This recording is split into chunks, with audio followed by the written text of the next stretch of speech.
Sama lah. Yang kedua, bagaimana supaya semuanya itu bisa mengikuti gerakan ini? Mereka harus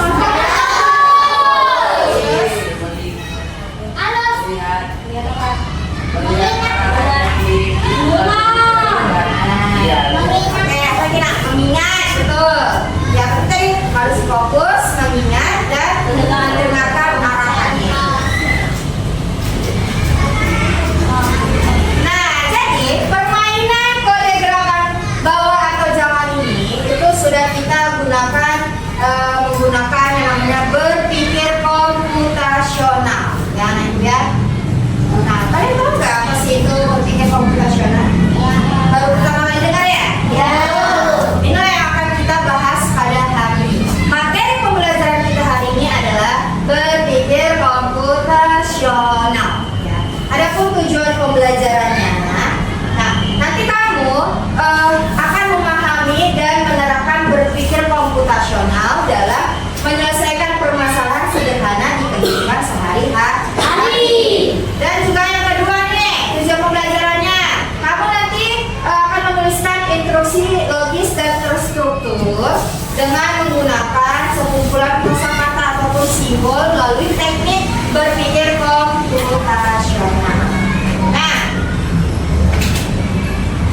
tadi kan kamu belum tahu nih apa itu berpikir komputasional. Di sini ibu ada video, kamu tonton, kamu simak dan pahami. Nanti kamu akan mengetahui apa sebenarnya itu berpikir komputasional. Oke? Fokus ya ibu, dengarkan. Computational thinking. Hai teman kece, coba tebak apa artinya computational thinking atau berpikir komputasional? Adakah yang bermata jeli dan melihat kata komputasional di sini? Jadi mungkin ada hubungannya dengan komputer ya? Iya, betul sekali. Jempol buat kamu yang sudah menebak dengan benar. Berpikir komputasional adalah proses berpikir untuk menyelesaikan masalah dengan efektif dan efisien. Dalam ilmu komputer, proses berpikir ini dilakukan sebelum mulai menulis kode atau pemrograman. Jika sudah direncanakan dengan baik, maka kode yang ditulis akan sesuai dengan kebutuhan dan dapat diselesaikan dengan cepat dan tepat. Tapi ternyata berpikir komputasional juga bisa dilakukan tanpa komputer dan tanpa internet loh. Malah sebenarnya kita pun sudah menerapkannya dalam kehidupan sehari-hari, mulai dari menggosok gigi, mencatat ringkasan pelajaran, hingga menyiapkan tas untuk sekolah besok. Wah, kalau kita sudah bisa menerapkannya setiap hari, berarti kita semua sudah mahir dong. Sebelum tentu, contoh-contoh tadi kan menerapkan berpikir komputasional pada masalah yang sederhana. Masih banyak nih masalah yang lebih kompleks, seperti misalnya mengatur keuangan bulanan, apa yang harus dilakukan kalau kamu tersesat di tempat baru, hingga memilih jurusan dan karir. Lalu yang lebih penting lagi, ketika kamu dewasa nanti, kamu akan menghadapi era industri 4 dan bahkan 5. Di sini kamu perlu kecakapan untuk memanfaatkan dunia digital, mulai dari mencari dan membuat informasi dan planet kehidupan. Dan menggunakan informasi itu untuk membuat keputusan penting dalam hidupmu. Menghadapi masalah kompleks kehidupan di masa sekarang dan masa depan ini seperti merencanakan ilmu yang sudah dibahas sebelumnya. Kuncinya adalah memahami masalah dengan tuntas dan mencari cara menyelesaikan yang efektif dan efisien. Nah, kalau begitu, bagaimana agar kita bisa berpikir komputasional? Sekarang kita bahas ya 4 dasar dari berpikir komputasional. Yang pertama, dekomposisi. Dekomposisi artinya membagi masalah kompleks ke bagian yang lebih kecil agar mudah diselesaikan. Misalnya, kamu ditunjuk jadi bapak di kelompok kebebasan, maka untuk memudahkan pelaksanaan, kamu bisa menuju panitia bagian acara, konsumsi, komunikasi, keamanan, dan lainnya. Yang kedua, pengenalan pola. Artinya mencari kesamaan dan pola di antara bagian-bagian masalah kompleks yang sudah dibincang. Misalnya, kamu melimpah dan menyimpan jembaran di rumah, maka kamu perlu bisa mengenali jembaran milik ayah, ibu, kamu, adik, dan milik bersama seperti spray, handuk, dan lainnya. Ini karena jempolan-jempolan itu perlu disimpan di tempat yang berbeda. Yang ketiga, abstraksi. Artinya fokus pada informasi yang penting saja, mengabaikan detail yang tidak diperlukan. Misalnya, kamu tidak menceritakan pengalamanmu berwisata ke luar kota. Tentunya kamu mengalami banyak hal dari mulai berangkat bus, berfoto bersama, makan di restoran, menginap di hotel, hingga perjalanan pulang.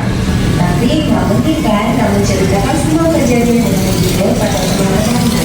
Pasti akan bosan kelamaan. Jadi kamu harus mencari beberapa kejadian yang menarik saja untuk diceritakan pada teman. Yang terakhir, algoritma.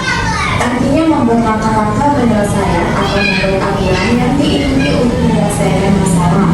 Misalnya, kamu diberi daftar belajar di supermarket oleh ibu. Ada minyak goreng, telur, roti, sayur, dan kopi. Lalu kamu harus buru-buru karena ibu sudah mau memasak dengan minyak goreng itu. Nah, kalau seperti ini, satu cara yang efisien misalnya kalau dengan mobil barang yang paling dekat dari pintu masuk, hingga terakhir yang paling dekat dengan kasir. Nah, itu dia 4 landasan berpikir komputasional yang perlu diterapkan untuk memecahkan masalah yang kompleks. Lalu berikut. Nah, sudah ditonton lagi ya? Sudah dapat gambarannya berpikir komputasional itu seperti apa? Oke, selanjutnya kita masuk ke question and answer ya. Tanya jawab. Ibu akan memberikan pertanyaan atau kamu yang memberikan pertanyaan seputar materi yang sudah kamu pelajari. Seputar tentang apa? Berpikir komputasional. Komputasional. Coba bilang. Nah, ibu mau bertanya nih, apa sih tadi berpikir komputasional? Berpikir komputasional. Apa itu? Untuk menyelesaikan suatu masalah. Oke, bagus, tepuk tangan kakak.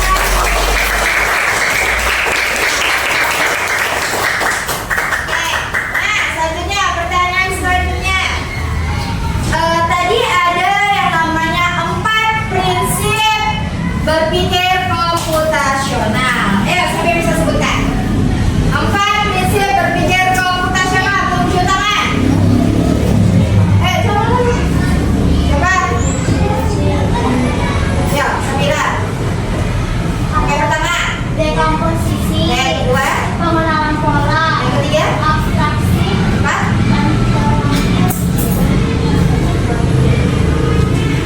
algoritma. Algoritma. Tepuk tangan.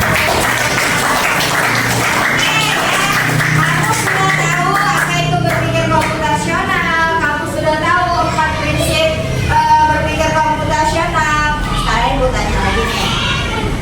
Tadi kan 4 prinsip berpikir komputasional. Yang pertama dekomposisi. Dia tahu dekomposisi itu apa? Tahu. Nah, apa dekomposisi? Apa artinya? Memecahkan masalah menjadi bagian-bagian kecil. Oke, betul. Tangan salah. Pecah masalah menjadi bagian kecil. Oke, yang kedua tadi apa? Pengenalan pola. Apa itu pengenalan pola? Apa? Mencari kesamaan antara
Kategori perlengkapan barang.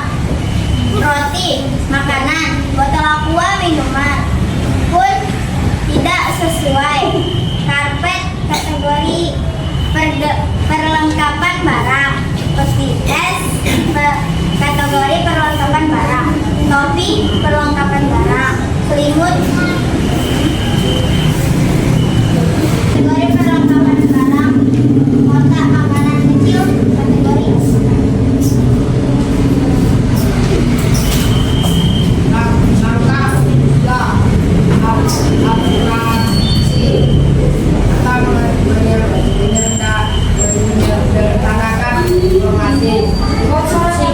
barang apa saja yang paling penting dan bawa ke kelas. Barang pemilihan roti. Alasan pemilihan supaya ada melakukan makanan ringannya. 2. Botol minum untuk jika haus. 4. 3. Karpet untuk tempat duduk atau beristirahat. 4. Selimut agar tidak kedinginan. 5. Tas untuk menyimpan barang-barang. 6. Keranjang buah untuk makan bersama atau untuk minum. Langkah 4.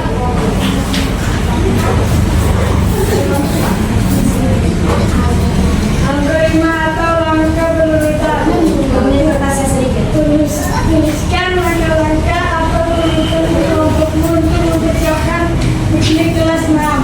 Langkah ke-1. Mempersiapkan barang yang dibutuhkan. Kedua, berkumpul di suatu titik. 3. Berangkat menaiki bus. 4. Memasang tikar untuk duduk. 5. Makan bersama dan bermain. 6.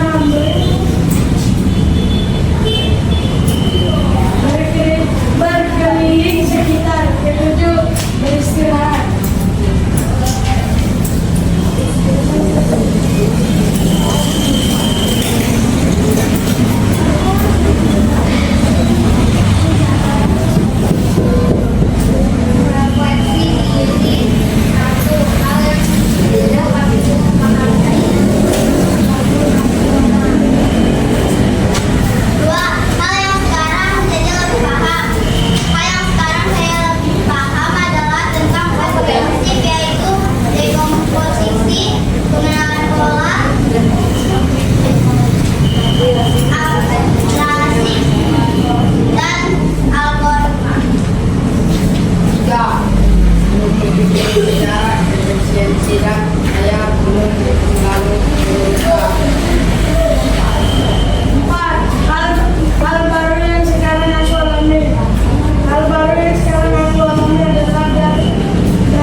ember itu ke dalam perlengkapan barang.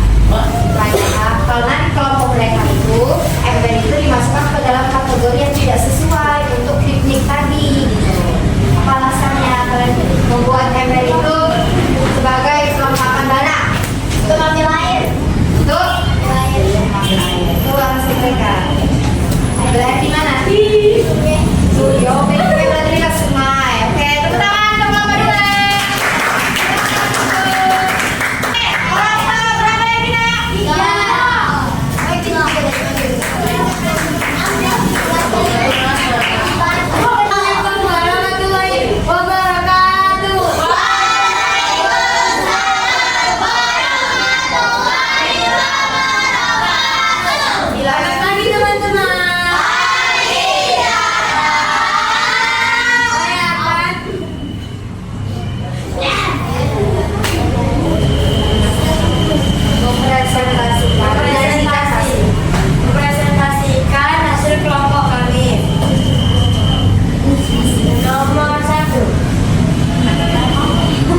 Satu digunakan ketika diikat di sapu. 6. Botol minum itu letak. Bang es digunakan untuk mengurangkan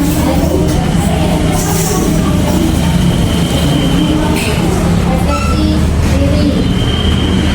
Ada dulu aku belum pahami. 1. Komposisi. 2. Algoritma. 3. pengenalan gula. 4.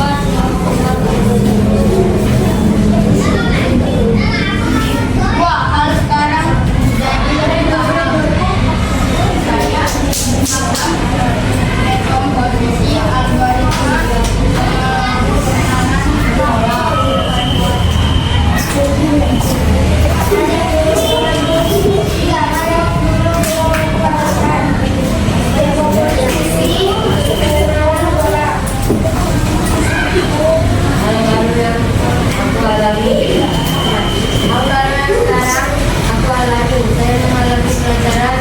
komposisi mengenai kegiatan teknik dan kebutuhan barang buat piknik.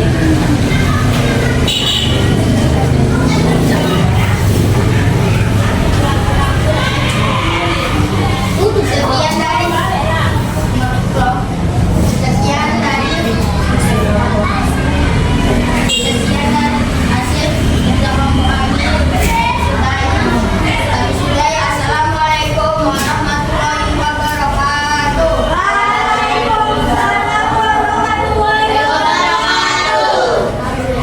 Oke, ada yang mau dikasih permen untuk kelompok 1 3? Kayak setuju kan? Coba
pembelajaran hari ini.